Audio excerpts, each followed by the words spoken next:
Kenya में हिंसक विरोध प्रदर्शन चल रहे हैं। सरकार की प्रस्तावित कर बढ़ोतरी के खिलाफ पूर्वी अफ्रीकी देश केन्या में हिंसक विरोध प्रदर्शन अब थमने का नाम नहीं ले रहे। कल केन्या की संसद में बहस के दौरान बड़ी संख्या में प्रदर्शनकारी संसद भवन के भीतर जा घुसे और संसद के हिस्से को आग के हवाले कर दिया। तस्वीरें आप देखिए, बड़ी मुश्किल से संसद के भीतर मौजूद सांसदों को वहां से बाहर निकाला गया।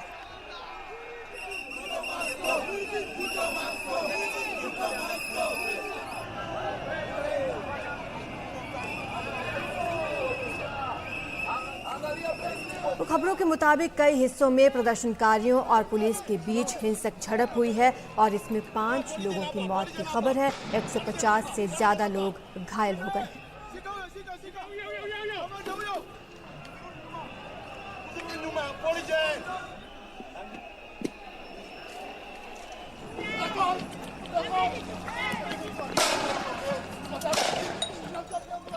केन्या के राष्ट्रपति विलियम रूटो ने मंगलवार को हिंसा और अराजकता के खिलाफ सख्त रुख अपनाने की बात कही है। इस बीच भारत सरकार ने भी केन्या में अपने नागरिकों को ज्यादा सावधानी बरतने, गैर कानूनी और जरूरी आवाजाही नहीं करने की सलाह दी।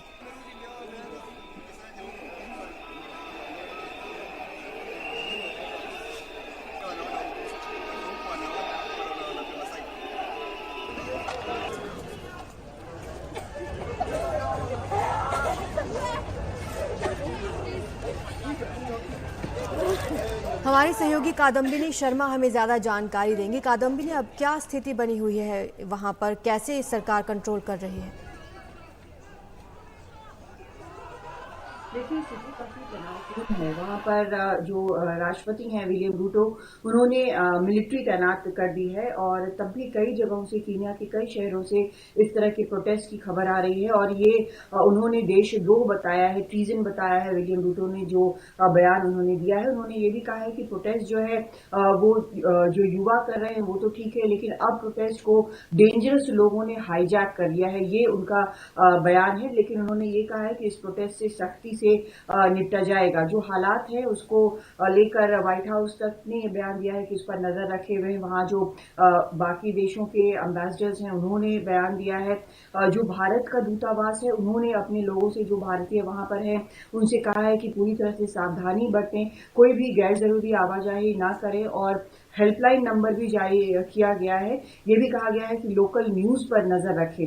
करीब 1.25 लाख के करीब भारतीय वहां रहते हैं और इस वक्त कीनिया में छुट्टी के लिए भी काफी लोग जाते हैं वहां पर छुट्टी मनाने के लिए, तो भारतीयों को इस तरह की सलाह दी गई है। लेकिन निश्चित तौर पर हालात वहां तनावपूर्ण है। असल में जो पिछले 2 साल पहले विलियम रूटो को इसीलिए चुना गया था कि वहां के हालात जो है वो, आर्थिक हालात जो है वो काफी खराब थे। कोविड के बाद और वहां पे हालात और खराब हो गए और रूस यूक्रेन युद्ध के बाद उसका असर भी वहां पर पड़ा। तो इन सबको देखते हुए जब विलियम रूटो को चुना गया था तो उन्होंने कहा था कि वो आर्थिक हालात सुधारेंगे। लेकिन अब जो पिछली बार जो आया था फाइनेंस बिल, उसका भी विरोध हुआ था। अब जो फाइनेंस बिल आया है उसका विरोध काफी तीव्र विरोध में बदल गया है। यहाँ तक कि वहां की संसद के एक हिस्से को आग लगा दी गई, बड़ी मुश्किल से उस पर काबू पाया गया। और ये जो फाइनेंस बिल है ये वैसे तो 1/3 जो सांसद है उन्होंने अप्रूव कर दिया है, अब सिर्फ राष्ट्रपति का उस पर सिग्नेचर करना बाकी रहता है। ये जो बिल है वो बेसिक चीजों पर टैक्स लगाता है, जैसे ब्रेड पर, शुगर पर, तेल पर, कार ओनरशिप पर, इन सब पर टैक्स लगाता है। तो विरोध के बाद कुछ टैक्स तो वापस हुए, लेकिन अभी भी लोगों का कहना है कि ये जिस तरह से टैक्स लगाया गया है वो आर्थिक हालात और बिगाड़ेगा।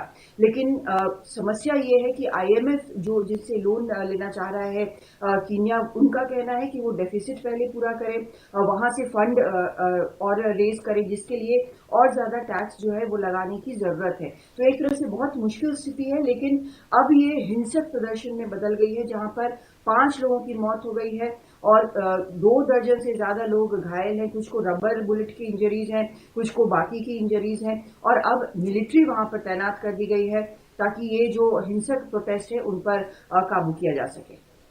शुक्रिया आपका कादम्बिनी इस तमाम जानकारी के लिए। तो कहीं ना कहीं केन्या के लोग राष्ट्रपति रूटो से नाराज हैं। टैक्स बढ़ाने को लेकर ये नाराजगी अब हिंसक प्रदर्शनों में तब्दील हो चुकी है।